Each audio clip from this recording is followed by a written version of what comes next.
very, very good late evening into everyone. I was trying to catch the day before it ends because YouTube algorithms suck, and so if you don't do a video on a particular day, then you may fall off the algorithm.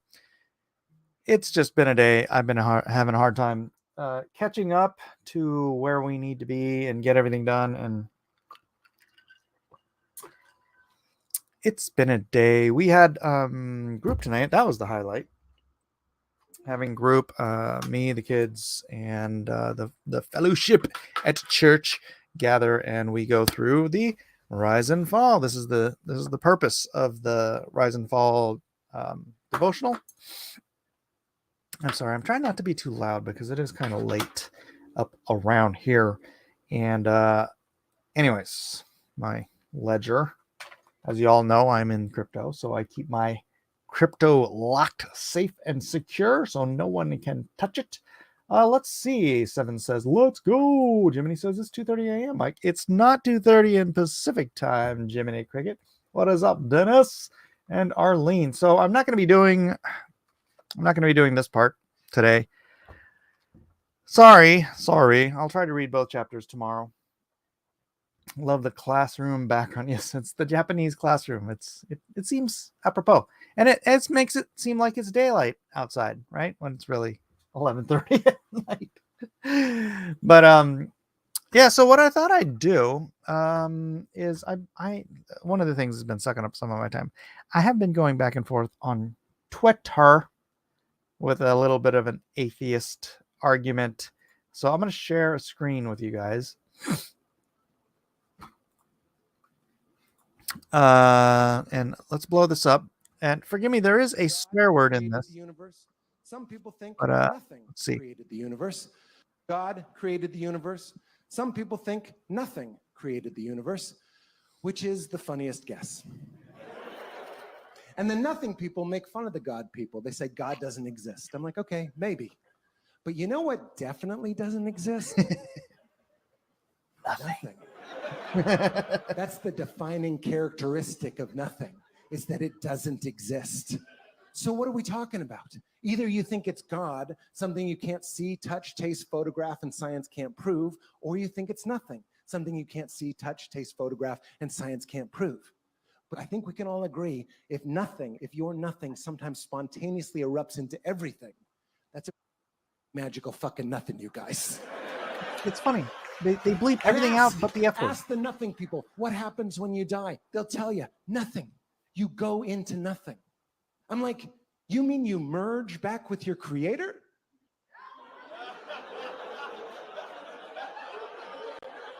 That's heavy. All right, so my friend Adam Krigler posted this right up here. He said this is a pretty good argument for religion. And I piped in, of course, because that's what I do. Someone asks, well, where does God come from? Adam says, great question. He just is, says Vanessa Gothics. So from nothing to it, I pipe in. Sorry, let me get a better view here. All right. God's existence is outside of the created universe and thus does not have limitations of time space. God does not come from a where or a when, as neither terms are applicable to the one who created time and space. I'm gonna read some of this because it's me. Seven says arguing the existence of God with the godless is like arguing with the blind about the existence of color. Well, you know what? I was the godless, and perhaps it wasn't arguing with me that got me to where I am, but at least you can plant seeds of doubt in there. Here's the thing. A lot of guys, they never hear the other argument, right? I grew up my entire first 2 decades plus without ever actually hearing an argument for Christianity or against agnosticism or anything like that, right? So the certainty of atheists is always so funny. Well, yeah, okay. So there's this one. I think this might be the post. All right. I'll follow this particular thread.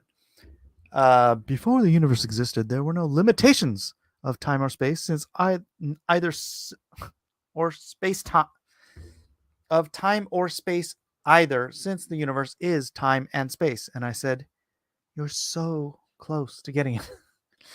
Benjamin says, "Therefore, the universe is no more requires a creator than God does." QED. I love it when people put QED as if that makes them sound smart. Smirt. He sounds smirt. So you posit and believe that the order, complexity, precision, and laws that govern the physical universe were all the product of random, meaningless chance. Honestly, there's no third option. There is no third option. Either an intelligent, extraordinarily powerful intelligence created and ordered, which would presume meaningful universe, the laws of nature, the laws of physics, a universe that abides by certain laws, that is ordered and quite beautiful in so many ways, and precise, the mathematics, the laws of mathematics. I mean, all of this stuff.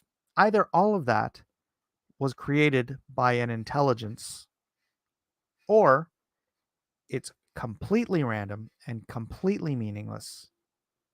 There's no third option. Benjamin says, "This is a common mistake that most theists make. I'm sorry, I'm tired. The universe is thoroughly disordered compared to how it began, and trending towards more disorder with every passing moment, maximum entropy. The order you perceive is a symptom of how the human mind processes its surroundings." To it, I actually agree that the universe is falling into disorder. That's how entropy works. Now, explain where the original highest level of order came from. Benjamin, so smart.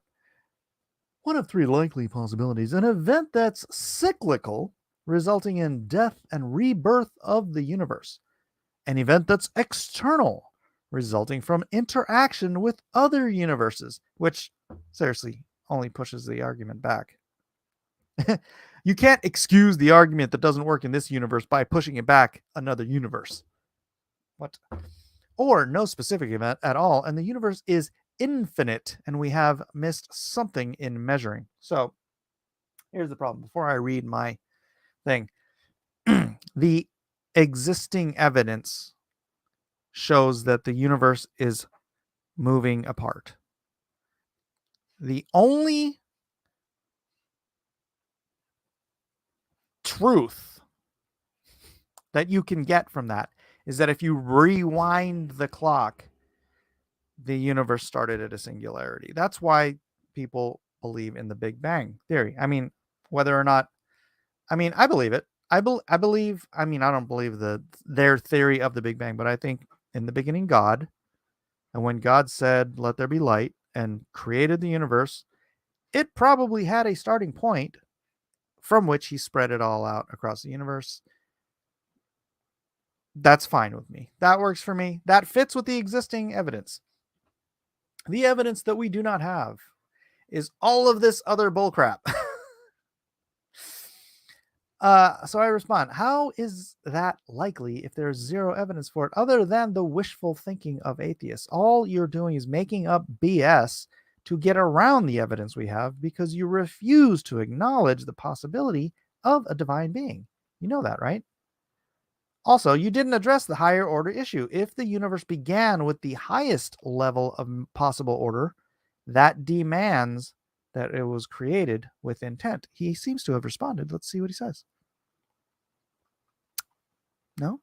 Show more replies? There we go. It demands nothing of the sort. Order simply means consistency. No, it doesn't. That is not what order means. Like a uniform body of water or a bucket of sand. In this case, a soup of primordial subatomic particles coalesced into hydrogen. A far cry from what you theists usually see as divine intervention. Okay, I'm not going to type this out while I do. I'll get to this after the fact. But that is so not the level of order to the universe. The fact that there are laws that govern the physical universe, there are laws that govern mathematics. Mathematics governs the physical universe.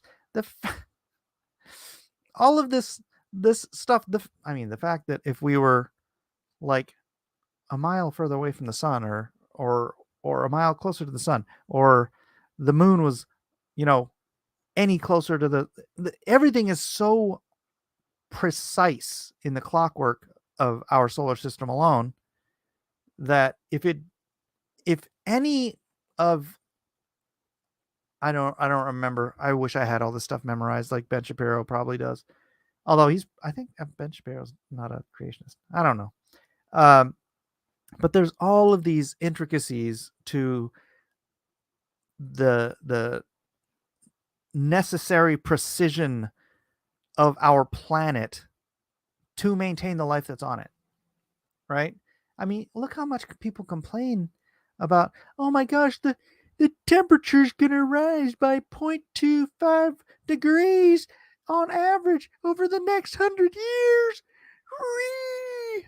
All of these people believe in evolution, the same nut jobs that believe in global warming, and they think that 0.25% of a temperature raise in 100 years is going to destroy mankind, right? These people who are making my point that it's the tiniest of fluctuations that would actually destroy the ability for life to exist on planet Earth, and yet, oh, that's just random. That's just random, meaningless chance. No, the universe is ordered, and entropy is a thing, and he sees it, but he's dismissing it because an atheist has to dismiss it. Because an atheist, all right. Let me clarify here in due respect to the atheists that have been coming to the channel, who are smarter than this guy. The atheist who is simply unwilling to acknowledge the possibility. So not the agnostic atheist, but the dyed in the wool, nut job, won't ever listen to anybody atheist.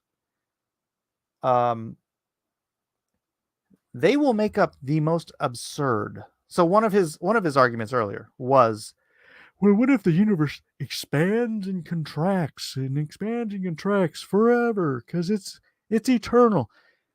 The atheist requires an eternal universe because if something has a beginning, it has an instigator. And if it has an instigator, it has a purpose. Militant atheist. Thank you, Rhaegar.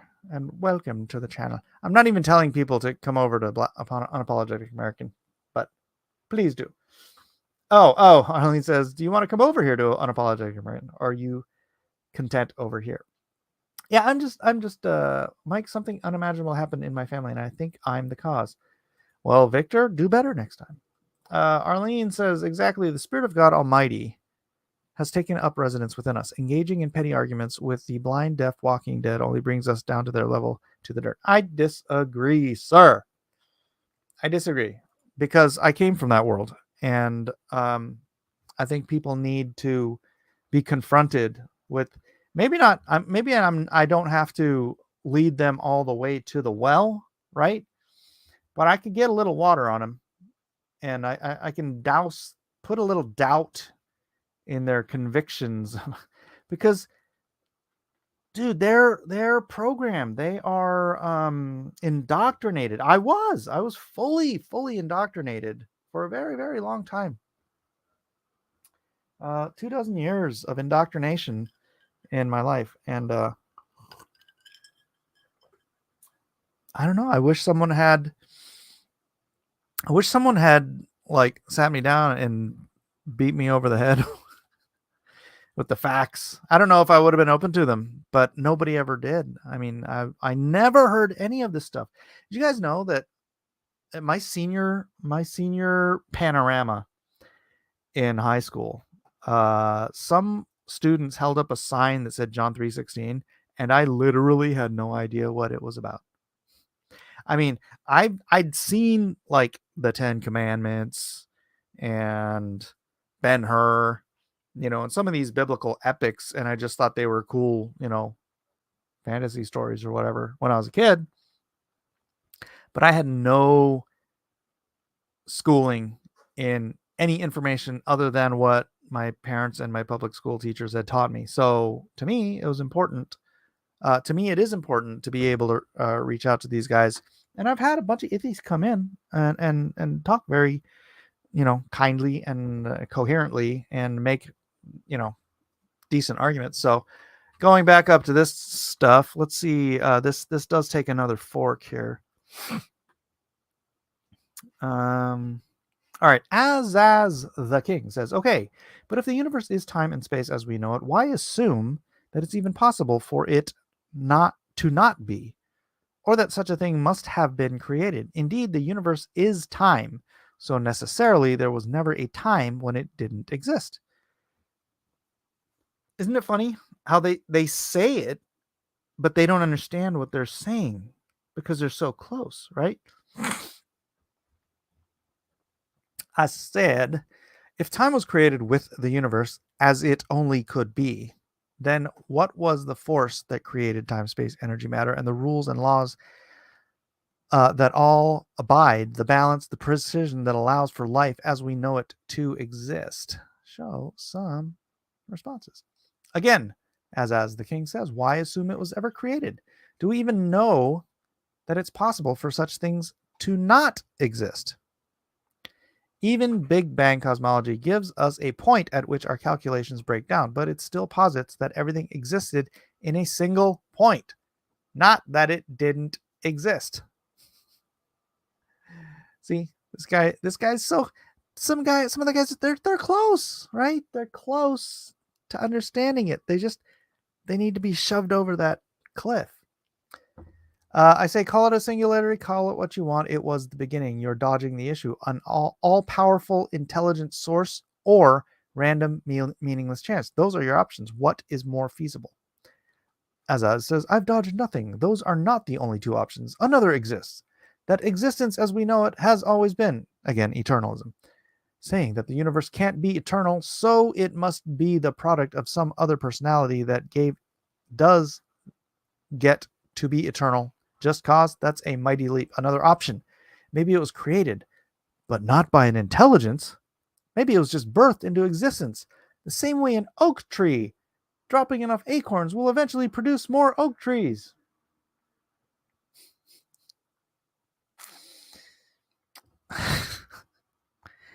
I respond, you do realize that the acorn has DNA in it, right? It has instructions on how to develop into a tree. That information isn't random and meaningless. It was created for a specific purpose. Azaz says, you're the one claiming randomness or meaninglessness are necessary for undesigned processes to work, not me. You assert creation because you see the appearance of design. I'm saying that things look designed because we compare them to our only frame of reference, ourselves. This is... yeah. Dark Admiral says, gotta go, but I want to check and drop a thumbs up. Thank you, sir. We will see you on tomorrow's exciting episode. Victor, I don't know what you're talking about. Wait, what? Ooh, what are you even talking about? Oh my gosh, what the heck is happening with Victor? Oh, I don't even want to read that, dude. That sounds terrible. I don't want to read that on my screen. On my... ugh. Sorry, dude. That's crazy. That is crazy. Sorry for you, man.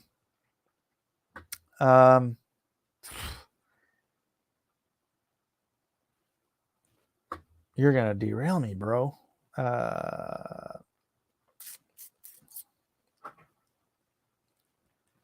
right. That doesn't make any sense at all. Without intent of design, a thing is random and meaningless. A DNA structure is intricate and complex and as information filled as the Library of Congress. Regardless how we reference it, that is designed. A program requires a programmer. Let's see, he did respond to this. Except DNA is not a program. Yes, it is. It's literally a program. It's a, instead of a binary code, it's a quadrary. Is that how you say it? It's a quadrary code. It's more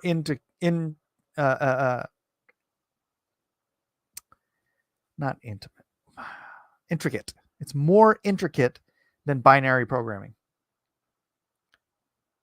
Being able to draw analogies between natural things and artificial things doesn't make those things artificial. You presuppose creation, so of course you'll see creation everywhere. No. I can just tell you that something that is random and meaningless doesn't have design to it. I mean, people try to excuse design through evolution, but that falls apart on a whole separate level, right? 7 says, Scripture clearly says that the godless are fools. They're ethically senseless, disgraceful, perverse, and stupid, like unreasoning animals. Such argument is nothing but an exercise in pride. It's not an exercise in pride, 7. You making that statement is an exercise in pride, 7. How do you like them apples? I'm just not willing to give up on people who disagree with me. 7 says, to evangelize is to share the gospel. They'll receive it if their heart has been prepared by God. No one's going to believe because you beat them or outsmarted them in a debate. No, but you just said it right there. If their heart has been prepared by God, God uses people to prepare hearts. So perhaps some of the stuff that I might say to someone here is God helping to prepare their heart to accept that they need God. You ever think about that? I'm not a evangelist. I am a seed planter and a waterer. I'm not a reaper. I'm not the one that goes out and gives the altar call to bring people to Christ. That's not I don't feel like that's my job. My job is to water and to seed. So I'm dropping seeds. You'll get much further with afar. Well, I certainly do hope so. But yeah, God made me the way I am, and this is the way I am, 7. Rhaegar said he is basically begging the question. JD Kirby says, I'm just here. What's up? What's up? What's up? All right. Yeah, DNA is a program, bro. DNA is a program. And it's so intricate and so complicated that the idea that it just spawned out of nothing and just cobbled itself together from meaningless dead material in a primordial ooze. But hey, you know what? You sprinkle that magic pixie dust on it. Well, that's magic too, isn't it, right? No, but they don't call it magic. You know what they call it, right? They call it time. Time is the answer to all of their God in the Gap questions. What do you mean? How can you get from a wolf-like creature to a whale? How do you evolve from a wolf into a whale? Time. Magic pixie dust of time. How do you get from primordial ooze, which is just random molecules and some lightning? How do you get that to all right, let me clarify how you get to a reproducible amino acid. I get this from A. Wilder Smith, PhD, from his book, The Natural Sciences Know Nothing About Evolution. So what you need, anyone can, well, not anyone, but like was it the Stanley Meyer in the 1950s? the experiment where they say they created an amino acid. What they did not do was create a reproducible amino acid. Because here's the deal. They have what are called left-handed and right-handed molecules, right? Just consider it black and white molecules. They're not black and white, but they're attracted to each other, right? And so they form strings of molecules. And when you have what is it? I think if I remember correctly, if you charge it with electricity, lightning, whatever, it breaks apart these molecules, and then when they're broken apart, they form left and right-handed molecules. It's been decades since I read this book, so please forgive me if I get this kind of wrong, but this is what I remember from reading that book. Man, that was a very dry book. So these molecules sort of naturally want to connect back with each other, right?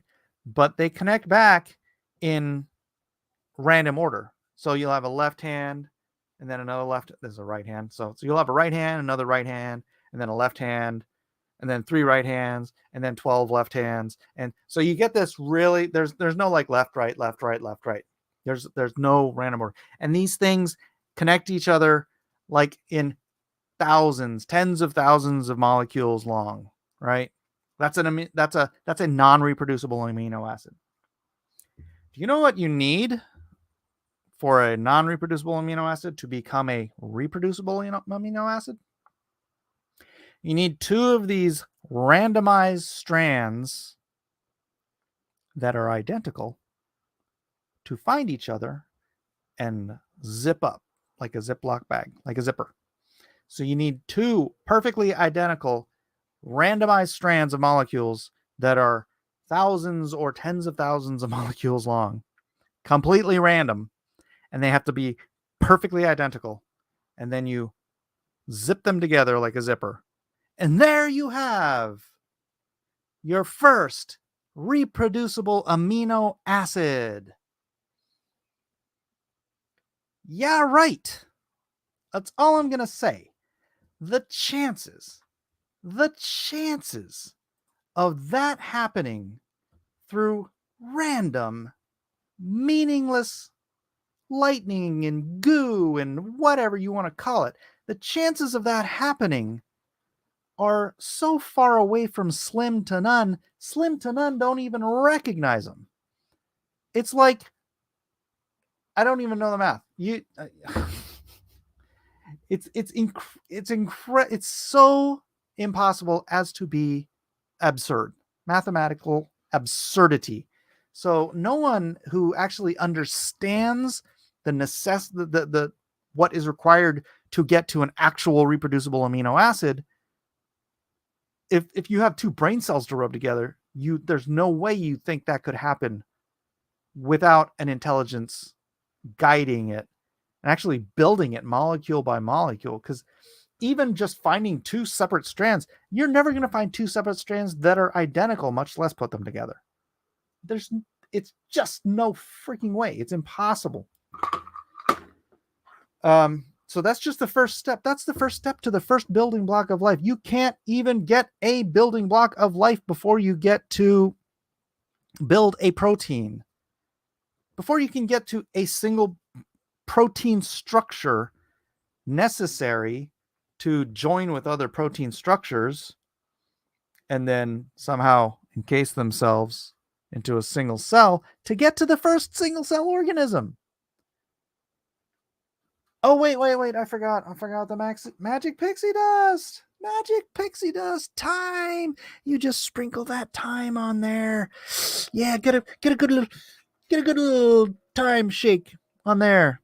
And everything's possible, right? No. That's why they keep pushing back the age of the universe and the age of the earth and all that kind of because they know there's simply no time. There is simply no time. Think about the whale thing. I mean, I'm gonna jump forward billions of years. I'm trying to remember how long it takes a whale. How How long does it take a whale to reach maturity? I always laugh when people talk about a humpback whale takes up to 14 years to reach sexual maturity. I always laugh when people say, you can see evolution happening right in front of you. We have bacteria that will change and survive because we're trying to kill it off with some chemical. And so therefore the bacteria, bacteria reproduce at a rate of like millions and millions of bacteria. Wait, how many bacteria can reproduce in a single day?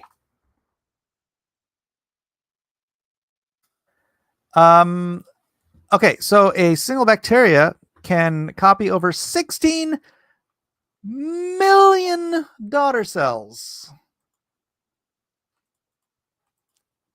in a single day. Let me double check that, because that sounds crazy. Bacterial populations can double every 20 minutes. So yeah, 16 million does sound about right for a single day. Wait, did 16? Yeah, 16 million. So the generational.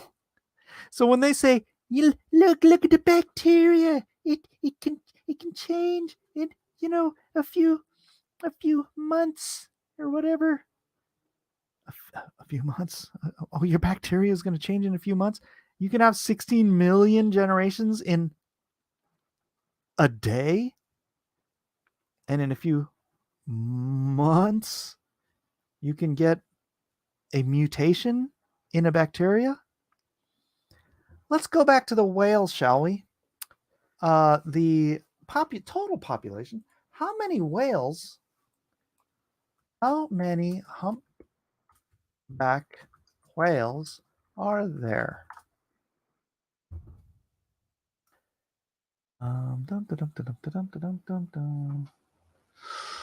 Whale population. Humpback whale population.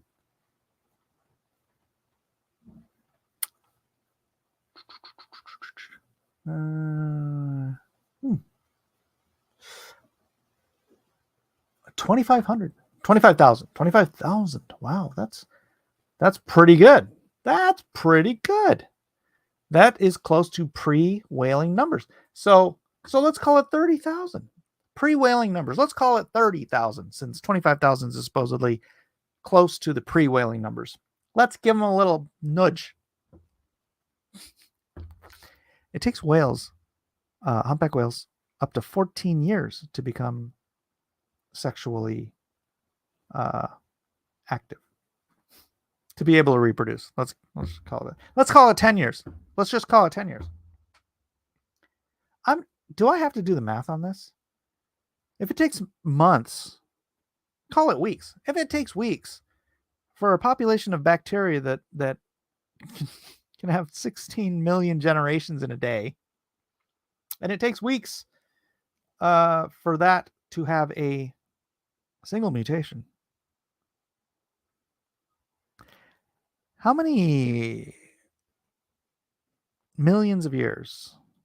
How many millions of years would it take to get the scant population of 30,000 humpback whales to generate some mutation that would then overtake the humpback whale population? Because that's what you have to do when you have a beneficial mutation. Your beneficial mutation has to overtake the existing population or separate from the existing population in order to create a branch from your mother species. Right? Okay, who did this to make Mike angry? No, somebody was saying that I glommed over the evolution argument the other day, and I've just kind of I'm so intimate with this argument because I've argued it. So look, when I became a Christian and when I started believing in evolution or disbelieving evolution, I started believing in the young Earth creationism. I was like, okay, if this is true, then everything has to have an answer. If it's true, there should be a rational answer for all of this stuff. And then the other stuff needs to be measured on its own merits. Evolution, there's simply not enough time. There's simply not enough time. Never mind the age of the earth. There's not enough time in the age of the presumed universe for evolution to have occurred on, especially on a species like whales, which take, let's call it 10 years on a limited population, right? I mean, look at rabbits. Look at the rabbits. Rabbits are known for being like breeding like rabbits, right? We've had rabbits for we've known about rabbits the entire span of human knowledge. Have rabbits evolved? Have rabbits become something else? Oh, you know what? There was a case of rabbits. There was a case of rabbits that lost their hearing. Can you believe it? There was a case in England or Scotland or something like that of a field of rabbits they all evolved to be deaf. This is true. This is a true story. So they all evolved to be deaf. And why? Because survival of the fittest. How is a deaf rabbit more fit than a rabbit with really good big ears, which is what they evolved to have, right? Really good. What are rabbits known for besides breeding rabbits? Eating carrots, saying, "What's up, Doc?" Their hearing. That's what the giant ears are all about. But these rabbits lost their hearing, I presume because at least one of these rabbits was born with some sort of a mess up in their genes, and it was born deaf. But you know what that rabbit did? That rabbit used its eyes and paid attention to stuff better than the rabbits that naturally, because they're all about hearing, right? You've seen rabbits and their ears do this because they're looking for danger, right? Well, this rabbit was born deaf, so it couldn't use its ears, so it looked for danger with its eyes. This group of rabbits was by the airport, so the coyotes in this area would wait for the rabbits, for the planes to come by, because the planes would cover their footsteps, right? So the coyotes would wait for the plane to fly by and then go, "I gotcha," and grab that rabbit up, because the rabbit couldn't hear it coming, because rabbits don't use their eyes. I mean, they use their eyes, but they're not sitting there looking around. They're listening around. Their little radar is set off to go that. So this rabbit, whichever particular rabbit it is, he must have become real popular and started breeding like a rabbit. And like his genetic defect of not having any hearing spread to his progeny in this field next to this airport. And so all the rabbits that couldn't hear, which is a genetic defect, nobody says that is a mutation you want, except in this particular scenario, because the airplanes were making their natural defense useless, right? So yes, that is a scenario. But they're still rabbits. They're still rabbits. That's just one generation, or like four? I don't know how many generations it took. Rabbits, I think rabbits can breed within like 6 months of being born. So, and they breed like rabbits. So it wouldn't take them very long. I can look it up. How long does it take? How long before a rabbit can breed?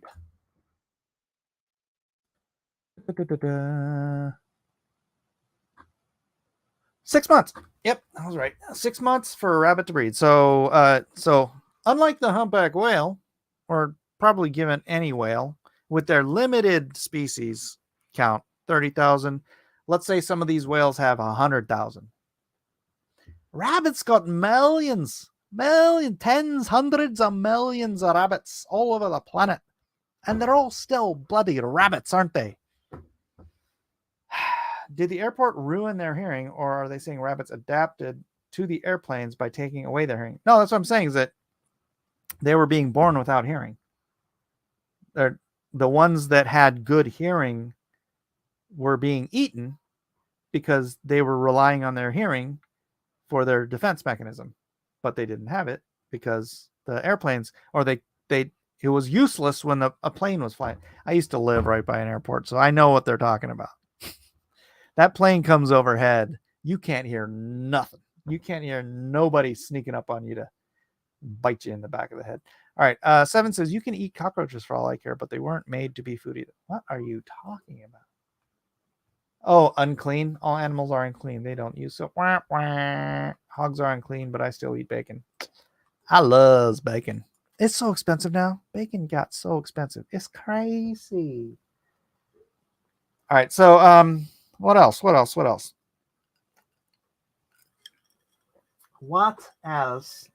in regard to evolution? So yeah, the time, it simply doesn't work. So that's why they come up with stuff like the hopeful monster theory or punctuated equilibrium, right? They realize that Darwin's basic survival of the fittest, random mutations taking over populations of species and moving the blah, blah, blah, all that stuff. It's all impossible. There's simply not enough time for any of this stuff to work. So they came up with theories like, this is an actual theory from actual evolutionists. It's called the hopeful monster theory. It's basically, you get a lizard, usually lizard hatches another lizard, right? Yeah, because it's a lizard. So you get lizards and lizards make lizards. But one day, Sally the lizard pops out an egg. You know what? Bird pops out of that egg. Yes, sir. Yes, sir. One day, it wasn't a lizard anymore. It was a bird popping out of that egg. And once in a while, you get this hopeful monster that gets birthed into the population. And if that hopeful monster has good mutations, then that mutation will populate, take over that. This is a legit scientific theory they came up with to try to explain away why there's not enough time for evolution to actually happen. And then you have a slightly more reasonable version of this called punctuated equilibrium. Punctuated equilibrium is when natural disasters force evolution on a population. So like you have a population of otters, and somehow or another there's a flood that destroys 99% of those otters, but a couple of those otters happen to have extra webbed feet, so they can swim to the top of that flood, right? And then those otters find each other and they fall in love, and then suddenly the new population of otters that they beget all have these fancy webbed feet, right? So punctuated equilibrium posits the idea that there's enough of these mass extinction events that wipe out the mother species so that the mutated select few mutated people can take over. Because here's the thing: if you don't have a mass event thing where that adaptation gives a particular advantage to that subspecies never takes over, right? Because say you've got a species like a rabbit, and there's tens or hundreds of millions of rabbits on a continent, and one of those rabbits has a really great mutation. It's got a third ear sticking out of its forehead, so it can hear extra far and never get caught with whatever the mutation is, right? It's a really awesome mutation.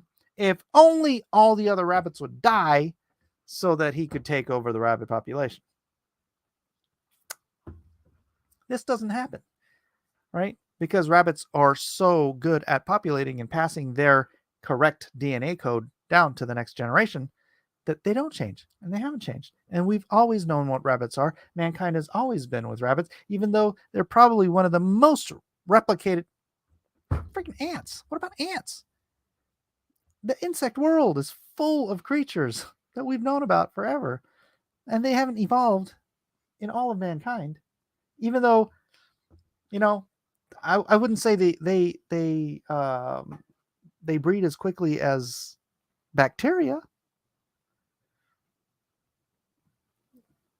but they breed pretty freaking quick, right?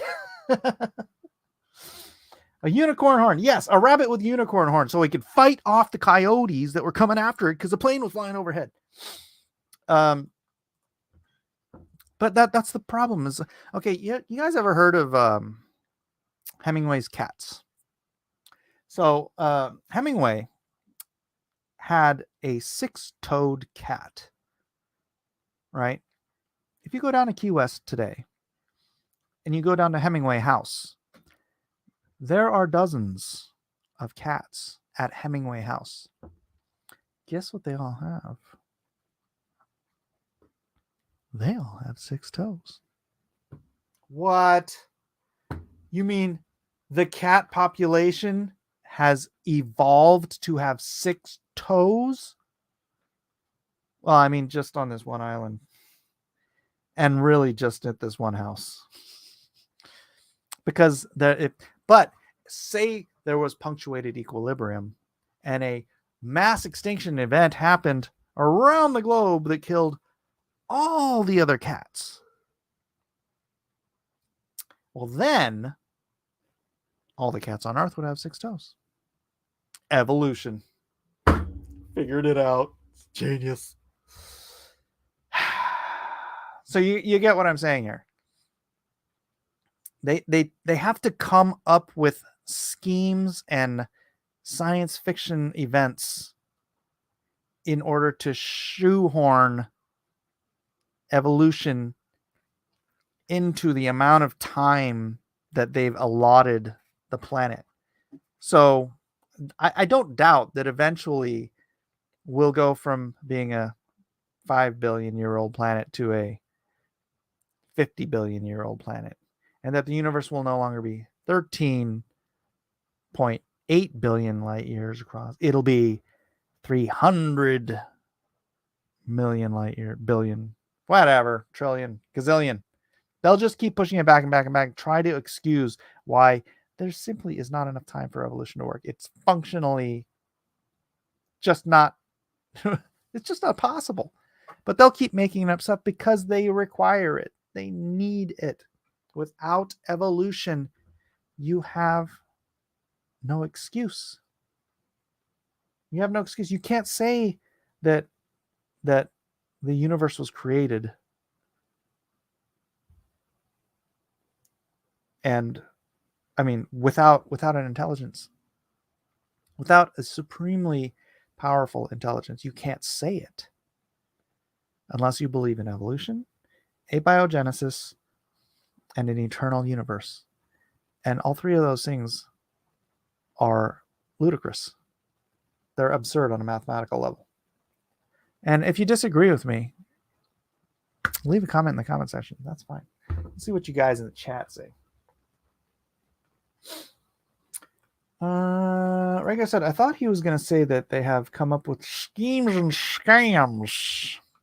Thanks, Rhaegar.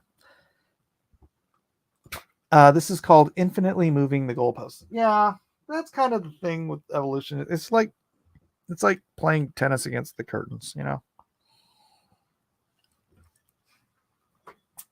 7 says, we know, Mike, it's offensively cartoonish, especially because they use public school for indoctrination. I know. And that's why, 7, it's important to get out there with the truth, right? It's important to get out there with the truth and help people understand how ridiculous it is if you look at it critically. But that's the thing. They're not taught to look at anything critically. I never took one critical thinking class in high school, junior high, or elementary school. It took me until I went to college, and I was like, whoa, critical thinking? I'm there, dude. That was my first critical thinking class. I think critical thinking should be taught in middle school, and it should be all 4 years of high school. You should. The problem is if you took critical thinking for all 4 years of high school, then all the other teachers would get mad because they don't want you thinking critically. They want you doing what you're told. Do your homework, write your books, do your thing. Blah, blah, blah. Good robot, go work for McDonald's. Go make hamburger. Go be slave wage. It is what it is. It is what it is. Chainlink is at $13.13 right now. Very, very nice. Oh my gosh, did we just have a pump on Squid Grow? It looks like we did. That's very nice. Very nice. All right.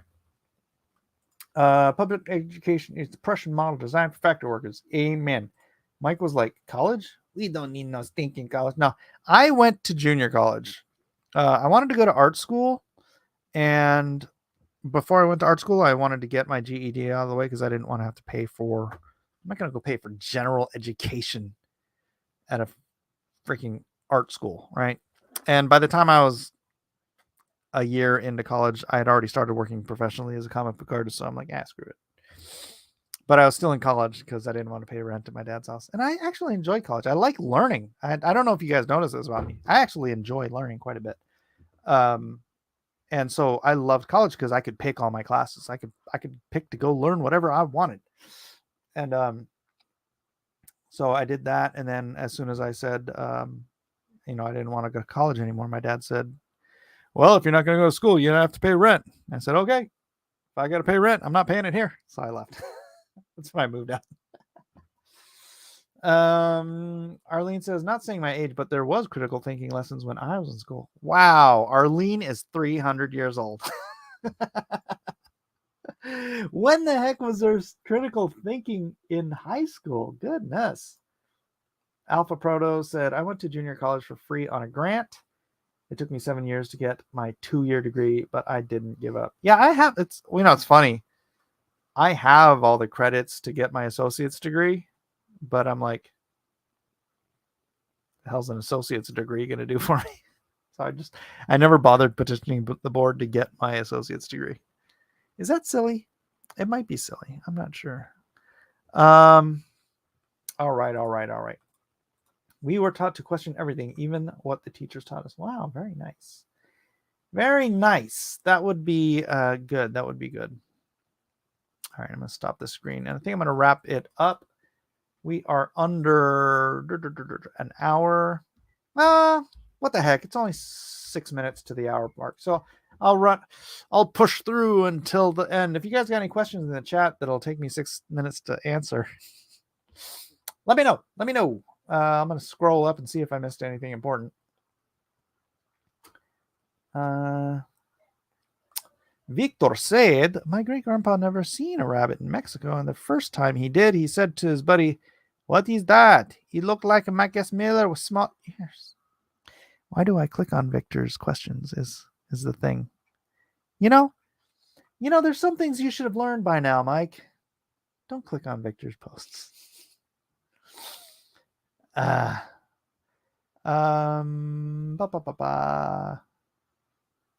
Would it be a simpler answer that something happened to their ears? Well, no, because they took them out of there, and you can't just damage. Like I said, I lived under the airport. It doesn't ruin your hearing to have loud noise. I mean, okay, constant loud noise maybe, but I don't think that's the case. Rhaegar says, I believe in old Earth creationism, but evolution is a belief system also. Materialists won't admit it. How old do you mean? Because I don't think it works. First of all, you guys ever heard of the Oort cloud? Step up your standards, Mike. Level up and debate some Calvinists. Oh man, I had Eric Nieltowski on to debate Calvinism one time, long time ago. That was a long time ago. The God of Calvin is a monster, just so in case anyone's wondering. I totally forgot what I was just talking about. Oh, old Earth. Have you guys heard of the Oort cloud? This is another one of the science fiction things. So here's the problem. They realized, scientists, astrophysicists, and astronomists and whatnot, they realized that because comets are essentially giant ice balls,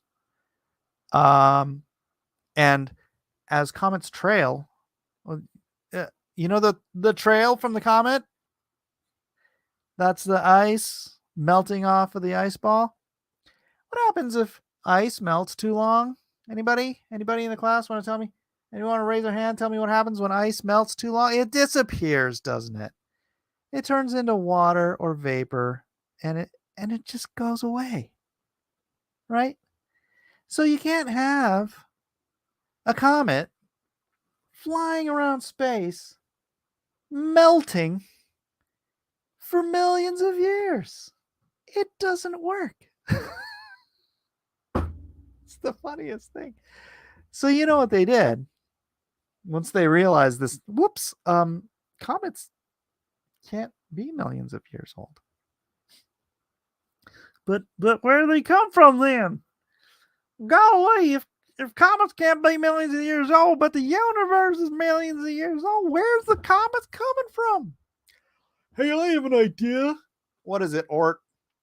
How about if there's a cloud that just spits out comets? Ort, that is the dumbest idea I've ever heard. I don't think so.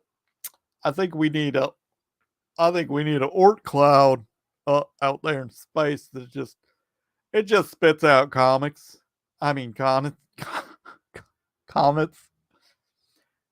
Ort, do you have any evidence for this cloud out in space? Well, yeah. Well, you do? What's the evidence? There's comets.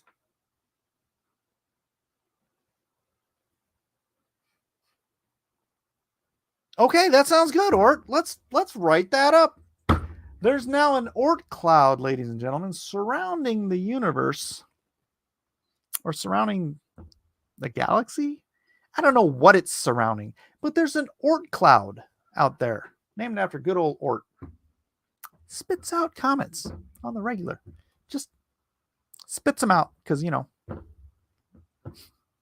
comets exist. Therefore, the Oort cloud exists. Isn't that circular reasoning? You shut up. There's no circular reasoning in science. We're big hoity-toity science heads in here. Thank you, Ort. Hey, you're welcome. Ort cloud. I made it. I made a cloud that makes comets. Ort. O-O-R-T, not orc, like Lord of the Rings orc. I'm going to have to rewind that and hear it again. You lost me. Comets are circular in orbit. You know, you're onto something, Seven. Mike has gone delirious. It's way past his bedtime. It is way past my bedtime. It is 59 minutes and 39 seconds into this. So I am going to wrap it up and just say thank you all for hanging out with me. And like, subscribe, share, leave a comment section below if you think I'm crazy and you really, really think that an Oort cloud is a real thing. Leave a comment in the comment section and let me know. And we'll talk about it on the next exciting episode of whatever this is. Bye.